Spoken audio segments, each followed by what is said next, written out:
नमस्कार मित्रांनो, स्वागत आहे तुम्हा सर्वांचं पुन्हा एकदा आपल्या नाद भरतीचा या आपल्या शैक्षणिक यूट्यूब चॅनलवरती. मित्रांनो बघा, आपण आज सांगली जिल्हा मध्यवर्ती सहकारी बँक भरती 2026साठी आपण आज बँकिंग या विषयाचा महासराव करणार आहोत. मित्रांनो बघा, या आपल्या आधीच्या व्हिडिओच्या मार्फत जवळपास तुमचे बँकिंग या विषयाचे मित्रांनो बघायचे की 20 पैकी 20 गुण मित्रांनो बघायचे की ठिकाणी पक्केच होणार आहेत. म्हणून मित्रांनो बघा, आपला हा आजचा जो काही संपूर्ण ठिकाणी महासरावाचा लेक्चर होणार आहे शेवटपर्यंत अवश्य अभ्यासून घ्या. ओके. आणि मित्रांनो, महत्त्वाची गोष्ट म्हणजे काय, प्रत्येक प्रश्न अत्यंत महत्त्वाचा आहे. म्हणून मित्रांनो ठिकाणी वही पेन घ्या आणि हे संपूर्ण प्रश्नांचं नोट डाऊन करून घेऊन येणार आहे. मित्रांनो 24 ते 48 तासाच्या आत आपले हे संपूर्ण प्रश्नसंच पाठांतर मात्र तुम्ही नक्कीच करून घ्या. ओके.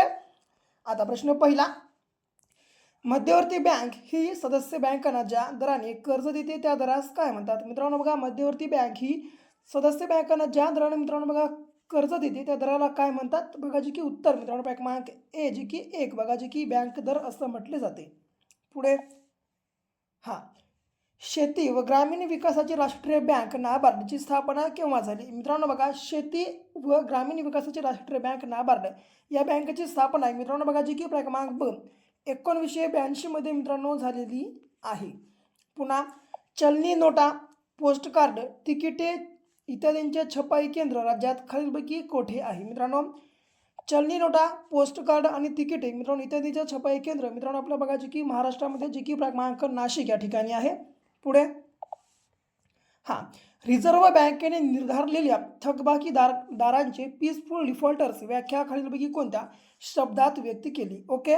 आता पुरेशी आर्थिक सक्षमता असूनही कर्ज परतफेडीच्या स्थितीचे पालन न करणारे थकबाकीदार, कर्ज ज्या कारणासाठी मिळवलं त्यासाठी न वापरता भलत्याच गोष्टीवर उधळणारे थकबाकीदार, की कर्ज मिळवताना तारण ठेवलेल्या तारण मालमत्तांची बँकांना माहिती न देता परस्पर विल्हेवाट लावणारे बाकीदार, की थकीत कर्जाची रक्कम 25 लाख रुपयांपेक्षा अधिक असलेले थकबाकीदार. तर मित्रांनो या ठिकाणी पीसफुल डिफॉल्टर्स अशी व्याख्या मित्रांनो बघायची की कोणत्या बघायची की शब्दामध्ये ठिकाणी केलेली आहे. तर यापैकी मित्रांनो बघायची की याचा पर्याय उत्तर बघायचे की मित्रांनो क्रमांक ड यापैकी सर्व या ठिकाणी होणार आहे. ओके. तर मित्रांनो जी की बघा ड या ठिकाणी आपल्या प्रश्नाचं उत्तर म्हणजे हे संपूर्ण अ ब क आणि ड संपूर्ण होणार आहेत. पुढे हा, पुन्हा मिश्र अर्थव्यवस्था म्हणजे काय? मित्रांनो बघा, मिश्र अर्थव्यवस्था म्हणजे काय? तर याचं उत्तर जे की बघा क्रमांक अ सार्वजनिक व खाजगी क्षेत्रातील उद्योगांना समान व्हावा म्हणजे मित्रांनो बघा जी की मिश्र अर्थव्यवस्था आहे. आता मित्रांनो बघा, जर तुम्हाला आपला सांगली DCC बँकेचा पेपर मित्रांनो पहिलाच प्रयत्न क्रॅक करून मित्रांनो जर क्लर्क या ठिकाणी व्हायचं असेल तर मित्रांनो बघा यासाठी आपण एक ठिकाणी बघायची की मित्रांनो जवळपास 5000 प्लस अशा प्रश्नांचा महाटोकळा लॉन्च केलेला आहे. मित्रांनो बघा, जर तुम्ही अजून ठिकाणी आपला महाटोकळा खरेदी केला नसेल लगेच मित्रांनो आपला महाटोकळा खरेदी करून घ्या आणि मित्रांनो बघा तुमच्या अभ्यासाला एक नवी आणि नवी दिशा द्या. ओके. तर हा आपला महाटोकळा खरेदी करण्यासाठी 7414 939007 मित्रांनो या क्रमांकावर फक्त आणि फक्त 150 रुपये पे करून मित्रांनो ही 150 रुपये पे केली स्क्रीनशॉट तुम्ही आपल्या नंबरच्या ठिकाणी व्हॉट्सअपला वाटलावा. मित्रांनो व्हॉट्सअपला टाकल्या अवघ्या 1 मिनिटाच्या आत मित्रांनो आम्ही हा जो आपला महाठोकळा आहे बघा जी की तुम्हाला तुमच्या ठिकाणी व्हॉट्सअपवर अवेलेबल करून देणार आहोत.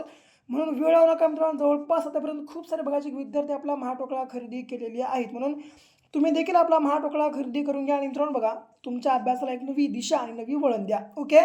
परत एकदा नंबर सांगतो, लक्षात घ्या, गृहीत धरा 7414 939007 मित्रांनो बघा हा ठिकाणी आपला क्रमांक आहे. ओके. यावर पे आउट करा आणि मित्रांनो स्क्रीनशॉट तुम्ही व्हॉट्सअपला वाटलावा. पुढे बघा आता, तर भारतासाठी मिश्र अर्थव्यवस्थेची शिफारस सर्वप्रथम कोणत्या योजनेतून करण्यात आली? मित्रांनो बघा जी की आपल्या भारतासाठी मिश्र या अर्थव्यवस्थेची शिफारस मित्रांनो बघा जी की क्रमांक ब बॉम्बे योजनेमध्ये मित्रांनो बघा जी की सर्वप्रथम या ठिकाणी करण्यात आलेली होती.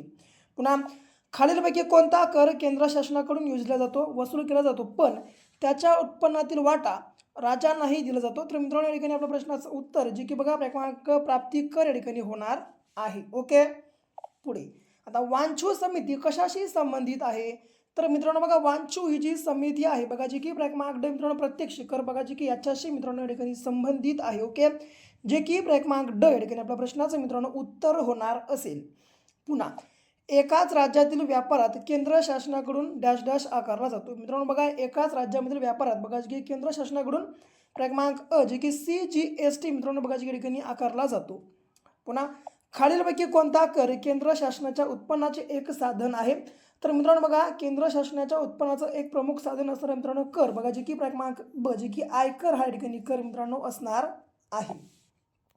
पुन्हा भारतीय निर्यात आयात, बघा मित्रांनो, भारतीय निर्यात आणि आयात या बँकेची स्थापना कधी झाली? तर मित्रांनो बघा जे की क्रमांक अ 1 जानेवारी, बघा 1 जानेवारी 1982 साली मित्रांनो बघा जी की भारतीय आयात आणि निर्यात या बँकेची मित्रांनो बघा जी की या ठिकाणी स्थापना झालेली आहे. पुन्हा क्रेडिट कार्ड सुरू करणारी भारतातील पहिली बँक कोणती आहे? तर मित्रांनो बघा, क्रेडिट कार्ड सुरू करणारी आपल्या भारतामध्ये पहिली बँक ही बघा जी की क्रमांक ब, जी की सेंट्रल बँक ऑफ इंडिया ही आहे. ओके, लक्षात ठेवा. पुन्हा भारतातील सर्वात सार्वजनिक क्षेत्रातील सर्वात मोठी बँक कोणती आहे? मित्रांनो बघा, आपल्या भारतामधली सार्वजनिक क्षेत्रातली बघा जी की सर्वात मोठी बँक ही कोणती आहे यात? तर मित्रांनो बघा जी याचं उत्तर जे की बघा क्रमांक state bank of India. Okay, आता मित्रांनो समजा जर तुम्हाला स्टेट बँक ऑफ इंडियाची स्थापना कधी झाली या प्रकारचा प्रश्न विचारला, तर मित्रांनो याची स्थापना ही बघा जी की 1955 या वर्षी मित्रांनो झालेली आहे आपल्या प्रश्नाचं उत्तर. ओके, आणि ही मित्रांनो बघा जी की जगातली सर्वाधिक शाखा असणारी मित्रांनो बँक आहे. जवळपास या बँकेच्या बघा जी की मित्रांनो जगामध्ये 12,000 प्लस बघा जी की मित्रांनो शाखा आहेत. ओके, ही पण गोष्ट लक्षात असू द्या. पुढे देशातील पहिले डिजिटल बँकिंग राज्य कोणते बनले आहे? तर मित्रांनो बघा, आपल्या भारतातलं पहिलं डिजिटल बँकिंग राज्य हे बघा जी की क्रमांक ड, जी की केरळ. आणि केरळची समजा तुम्हाला राजधानी विचारलं तर ती आहे बघा जी की मित्रांनो तिरुवनंतपुरम. तिरुवनंतपुरम ही बघा जी की मित्रांनो आपल्या केरळ या राज्याची राजधानी आहे. पुन्हा 14 बँकांचे राष्ट्रीयकरण डॅश डॅश या पंचवार्षिक योजनेत करण्यात आले. तर मित्रांनो 14 बँकांचं राष्ट्रीयकरण बघा जे की क्रमांक चौथ्या पंचवार्षिक योजनेमध्ये मित्रांनो बघा जे की करण्यात आलेलं होतं. ओके, जे की क्रमांक या ठिकाणी आपल्या प्रश्नाचं मित्रांनो उत्तर होणार आहे. पुढे रिझर्व्ह बँकेजवळ व्यावसायिक बँकांना ठेवावा लागणारा किमान रोख निधी म्हणजेच काय? तर मित्रांनो रिझर्व्ह बँकेजवळ व्यावसायिक बँकांना बघा जी की देण्यासाठी जो ठेवावा लागणारा मित्रांनो रोख निधी असतो त्याला काय म्हणतात? तर बघा जी की CRR मित्रांनो बघा जी की असं म्हटलं जातं. पुन्हा रिझर्व्ह बँक ऑफ इंडियाच्या पतनियंत्रणाची संख्यात्मक साधने कोणती आहेत? मित्रांनो रिझर्व्ह बँक ऑफ इंडियाच्या पतनियंत्रणाची संख्यात्मक साधने ही बघा जी की रेपो दर आणि बँक दर म्हणजे मित्रांनो जे की क्रमांक वरील दोन्ही या ठिकाणी असणार आहेत. पुढे पुन्हा खालीलपैकी कोणत्या वर्षी रिझर्व्ह बँकेचे राष्ट्रीयकरण करण्यात आले? तर मित्रांनो बघा, रिझर्व्ह बँकेचं राष्ट्रीयकरण बघा जी कोणत्या वर्षी करण्यात आलं त्याचं उत्तर जे की क्रमांक 1949 वर्षी. ओके, आता याची स्थापना कधी झाली? तर मित्रांनो बघा, रिझर्व्ह बँक ऑफ इंडियाची स्थापना आहे बघा जी की डॉक्टर बाबासाहेब आंबेडकर यांनी लिहिलेली आहे मित्रांनो. द प्रॉब्लेम ऑफ रुपी मित्रांनो बघा, द प्रॉब्लेम ऑफ रुपी या ग्रंथाच्या माध्यमातून मित्रांनो बघा जी की 1 एप्रिल 1935 रोजी मित्रांनो बघा जी की या ठिकाणी रिझर्व्ह बँक ऑफ इंडियाची स्थापना करण्यात आलेली आहे. ओके, आणि याचं राष्ट्रीयकरण बघा जे की क्रमांक 1949 या वर्षी मित्रांनो करण्यात आलेलं आहे. पुन्हा रेपो रेट म्हणजे ज्या व्याजदराने डॅश डॅश. मित्रांनो बघा, रेपो रेट म्हणजे काय? तर रेपो रेट म्हणजे मित्रांनो ज्या व्याजदराने जे की RBI व्यापारी बँकांना कर्ज देते ते म्हणजे मित्रांनो बघा जे की रेपो रेट होईल. ओके, तर जे की क्रमांक या ठिकाणी आपल्या प्रश्नाचं उत्तर होणार आहे. पुन्हा नाबार्ड प्रत्यक्षपणे डॅश डॅशला पतपुरवठा करते. तर मित्रांनो बघा, नाबार्ड बँक ही बघा जी की प्रत्यक्षपणे जी की क्रमांक राज्य सहकारी बँकेला मित्रांनो बघा जी की ती पतपुरवठा या ठिकाणी करत असते. पुढे खालीलपैकी कोणत्या ठेवीवर बँक व्याज देत नाही? तर मित्रांनो बघा जी की क्रमांक चालू ठेवीवर बघा जी की मित्रांनो बँक या ठिकाणी व्याज देत नाही. याला सोडलं आवर्ती ठेवी, मुदत ठेवी आणि बचत ठेवी, तीनही ठेवीवर बघा जी की मित्रांनो या ठिकाणी बँक व्याज देत असते. पुन्हा बेसल निकष कशाशी संबंधित आहे? मित्रांनो बघा, बेसल निकष हे बघा जी की कशाशी संबंधित आहे? तर बघा जी की बँकांच्या भांडवल मित्रांनो बघा जी की भांडवल पर्याप्ततेबद्दल बघा जी की मित्रांनो बेसल निकष हे बघा जी की संबंधित आहे. म्हणजे जे की क्रमांक ब की मित्रांनो बँकांच्या भांडवल पर्याप्ततेपर्यंत आपल्या प्रश्नाचं उत्तर होणार आहे. पुढे बघा, कोणत्या नोटेवर वित्त सचिवांची सही असते? तर मित्रांनो बघा जी याचं उत्तर 1 रुपयाची नोट मित्रांनो बघा जी की वित्त सचिवाची सही असते. नाबार्ड बँकेचे मुख्यालय कोठे आहे? मित्रांनो बघा, आता सांगलो बघा जी की नाबार्ड बँकेचं मुख्यालय बघा जी की मुंबईला आहे. पुन्हा 1955 मध्ये इम्पिरियल बँकेचे राष्ट्रीयकरण करून कोणत्या बँकेत रूपांतर केले गेले? तर याचं उत्तर जे की मित्रांनो क्रमांक बघा जिकडे डायरेक्ट आन्सर आहे मित्रांनो state bank of India. Okay, आता मित्रांनो तुम्हाला या प्रकारचा प्रश्न विचारला जाऊ शकतो की स्टेट बँक ऑफ इंडियाचं मित्रांनो बघा जे की पूर्वीचं नाव काय? तर याचं उत्तर बघा जे की इम्पिरियल बँक देखील मित्रांनो आपल्या प्रश्नाचं उत्तर असणार त्या ठिकाणी. ओके, या प्रकारचं देखील मित्रांनो बघा तुम्हाला ठिकाणी प्रश्न असाच विचारला जाऊ शकतो.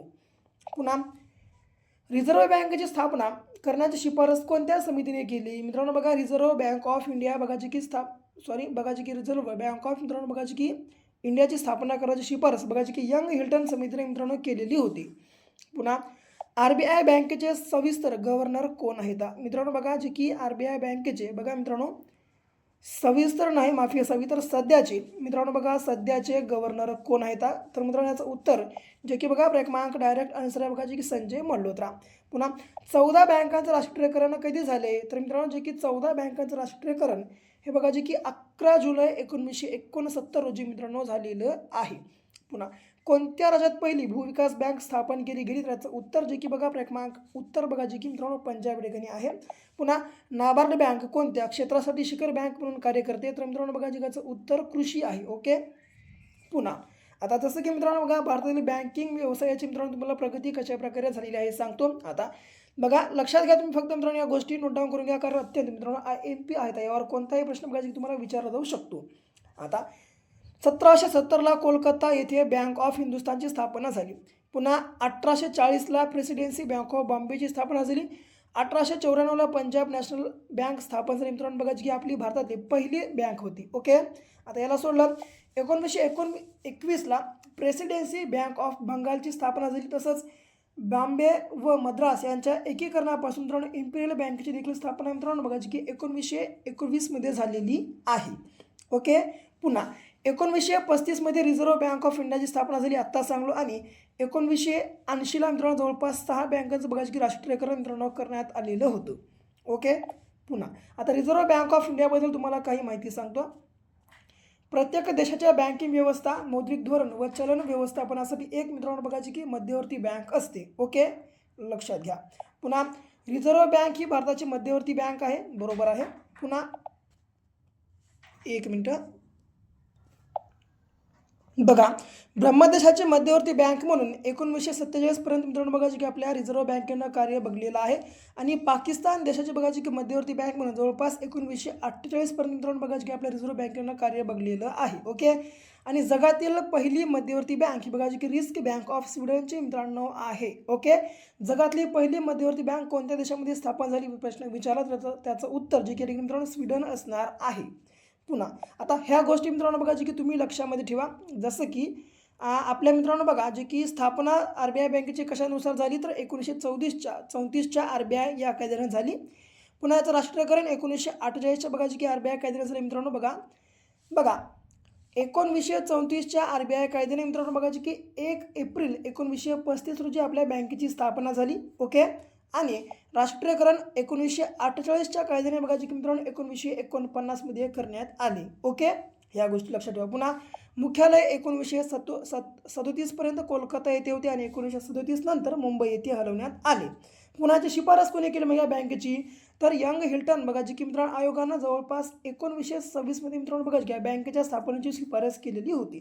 पुन्हा आता याचे शासकीय प्रमुख कोण असतात तर गव्हर्नर असतात. आणि मित्रांनो याचं आर्थिक वर्ष हे 1 एप्रिल ते 31 मार्च मित्रांनो या प्रकारामध्ये असते. ओके, पुन्हा जेथे RBI बँकेचे कार्यालय नसते तेथे SBI ही RBIची प्रतिनिधी मित्रांनो बघा की कार्य करते. हे देखील तुम्ही गोष्ट लक्षात घ्या. पुन्हा आता जसं की तुम्हाला बघा काही महत्त्वाच्या गोष्टी सांगतो मित्रांनो. बघा तर रिझर्व्ह बँक ऑफ इंडियाच्या गव्हर्नर विषयी काही तुम्हाला महत्त्वाच्या बाबी मी सांगणार आहे. जसं की वित्तीय व बँकिंग क्षेत्रातील मित्रांनो बघा ते तज्ज्ञ असतात. ओके, लक्षात घ्या. पुन्हा नेमणूक बघा त्यांची मित्रांनो जे की केंद्र सरकार करते. पुन्हा कार्यकाळ 3 वर्षाचा असतो. आणि मित्रांनो बघा की पुनर्नियुक्ती पण त्यांची या ठिकाणी करता येते. पुन्हा आता आपल्या मित्रांनो बघा की RBIचा पहिला गव्हर्नर हा ऑस्बॉर्न स्मिथ होता. याच्या बाद आपले पहिले भारतीय गव्हर्नर बघा की CD देशमुख होते. आणि सर्वाधिक काळ बघा की मित्रांनो RBIचे बघा की गव्हर्नर राहणारे जे की बेनेगल रामाराव हे होते. ओके, आणि सध्याचे मित्रांनो गव्हर्नर बघा की 26वे संजय मल्होत्रा हे आहेत. ओके, आणि मित्रांनो बघा यांची नियुक्ती 11 डिसेंबर 2024 पासून झालेली आहे. लक्षात ठेवा. पुन्हा RBI बँकेची 4 स्थानिक मंडळे आहेत, जसं की मुंबई, दिल्ली, चेन्नई आणि कोलकाता ही मित्रांनो ती आहेत. ओके. आता RBIचे 27 विभागीय कार्यालय आहेत मित्रांनो, हे देखील तुम्ही गोष्ट लक्षात ठेवा. ओके. हे बघा IMP आहेत मित्रांनो, लिहून घ्या. आता RBI बँकेचे तुम्हाला कार्य सांगतो काय काय आहेत, एक एक लिहून घ्या. RBI ही केंद्र सरकारची बँक म्हणून कार्य करते. राज्य सरकारांशी करार करून ती राज्य सरकारची बँक म्हणून कार्य करते. सध्या सिक्कीम वगळता RBI सर्व राज्यांची बँक म्हणून कार्य करते. ओके. सार्वजनिक कर्ज व्यवस्थापन, सरकारचे रोख्यांचे व्यवस्थापन, सरकारला आर्थिक सल्ला ती मित्रांनो बघा की कार्य करते. ओके. सल्ला वगैरे देण्याची ती कार्य करते. ओके. पुन्हा परकीय चलनाचे व्यवस्थापन मित्रांनो बघा की आपली RBI बँक करते. ओके. याच्या बाद बघा तर पुन्हा भारत सरकारच्या वतीने आंतरराष्ट्रीय पातळीवर मित्रांनो बघा की ते प्रतिनिधित्व करत असते. पुन्हा बँकांना कर्ज देते. याच्या बाद एक मिनटं, थोडंसं टेक्निकल इश्यू आहे. पुन्हा प्लास्टिक मनी म्हणजे क्रेडिट कार्ड मित्रांनो बघा की डेबिट कार्ड ती बघा की आपली मित्रांनो RBI बँक देते. ओके. ही पण गोष्ट लक्षात घ्या, अत्यंत महत्त्वाची आहे. पुन्हा बँकांचे नियमन करते आणि चलनी नोटांची निर्मिती व पत पैशाचे मित्रांनो बघा की नियंत्रण ती बँक करते. ओके. तर इत्यादी मित्रांनो बघा की कार्य मित्रांनो आपल्या बघा की RBI बँकेचे आहेत. मित्रांनो बघा यापैकी तुम्हाला कोणतंही बघा की कार्य देखील मित्रांनो 100% बघा की विचारलं जातं, म्हणून मित्रांनो लगेच ते संपूर्ण बघा की कार्य लिहून घ्या. ओके. आता हे पण मित्रांनो बघा की लक्षामध्ये ठेवून घ्या, अत्यंत महत्त्वाच्या गोष्टी आहेत. RBIच्या नोटा 4 ठिकाणी छापल्या जातात मित्रांनो. ते कोणते कोणते ठिकाणी आहेत? नाशिक आपलं महाराष्ट्र ठिकाणी. ओके. म्हैसूर कर्नाटक. ओके. याच्या बाद देवास मध्य प्रदेश आणि सालबोनी पश्चिम बंगाल या ठिकाणी मित्रांनो बघायची की आपल्या मित्रांनो या ठिकाणी बघायची की भारतामध्ये 4 ठिकाणी आपल्या मित्रांनो बघायची की नोटा छापल्या जातात. ओके. आता याला सोडलं पुन्हा काही महत्त्वाच्या गोष्टी सांगतो, जसं की भारतीय नोटेवर मित्रांनो बघायची की एकूण 15 भाषांमध्ये मजकूर छापलेला असतो. ही एक गोष्ट लक्षात ठेवा. आणि शेवटची गोष्ट म्हणजे जे की भारतीय नोटांचा मित्रांनो कागद तयार करण्याचे कारखाने कोणत्या ठिकाणी येतात, तर बघायची की होशंगाबाद मध्य प्रदेश आणि बघायची की म्हैसूर कर्नाटक या 2 ठिकाणी मित्रांनो बघायची की ठिकाणी आपल्या भारतीय नोटा तयार करण्याचे नोटाचे जे मित्रांनो कागद आहे बघा ते कागद तयार करण्याचे कारखाने आहेत. ओके. तर मित्रांनो हा होता बघायची की आपला आजचा बँकिंग या विषयाचा मित्रांनो बघायची की महासराव. ओके. जर समजा मित्रांनो तुम्हाला ठिकाणी आपला व्हिडिओ आज ठिकाणी आवडला असेल, लाईक करा आपल्या व्हिडिओला. जास्तीत जास्त मित्रांनो आपला हा आजचा जो काही संपूर्ण व्हिडिओ लेक्चर असणार आहे आत्ताच्या आता शेअर करा. आणि मित्रांनो महत्त्वाची गोष्ट म्हणजे काय, जर तुम्ही अजूनही ठिकाणी आपल्या चॅनल मित्रांनो सबस्क्राईब केलं असेल, लगेच आपल्या चॅनल तुम्ही आत्ताच सबस्क्राईब पण करून घ्या. तर भेटू पुन्हा अशा एका नेक्स्ट लेवलच्या नवीनच्या भागासोबत. तोपर्यंत घ्या काळजी, करा अभ्यास.